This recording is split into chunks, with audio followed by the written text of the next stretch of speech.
আমাদের সারেশ্বর গাজনের ভক্ত হয়েছিল। তো ছেলেটির বাড়ি আমার বিষ্ণুপুর পৌরসভার 4 নম্বর ওয়ার্ড, যেটা আমি কাউন্সিলর ওয়ার্ডে। তো বাগিসপাড়াতে তার বাড়ি। বাবা মধুসূদন ঘোষ, ছেলেটির নাম কৃষ্ণ ঘোষ। ছেলেটির আরেকটি ভাই আছে, বাবা বছর দেড়েক আগে মারা গেছে। ছেলেটি সকালবেলা 8:30টার সময় বাড়ি থেকে বেরিয়েছে, যে নদীতে স্নান করে দেবতার মন্দিরে পুজো দিতে যাবে, বাবা সারেশ্বর মন্দিরে। সেই সময়তেই কোনো না কোনোভাবে তলিয়ে যায় আর কি, স্নান করতে গিয়ে দিয়ে মারা যায়।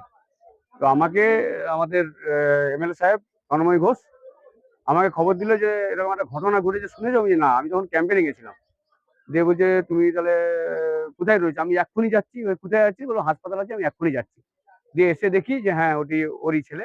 ছেলেটির নাম কৃষ্ণ ঘোষ, 12 বছর বয়স। বাবার নাম লেট মধুসূদন ঘোষ। বাবাও বছর দেড়েক আগে মারা যায়। পড়াশোনা করতো, তো ক্লাস 7-এ পড়তো। হ্যাঁ, হাই স্কুলে ক্লাস 7-এ পড়তো। তো ঘটনাটা 8:30টার সময় বাড়ি থেকে বেরিয়েছিল। বাড়ি থেকে বেরিয়ে এবারে ওটা তো আর কেন, বাড়ি থেকে বেরিয়ে নদীতে স্নান করে পুজো দিতে যাবে, এরকম একটা ব্যাপার ছিল। না, সাথে কেউ ছিল না, একাই ছিল।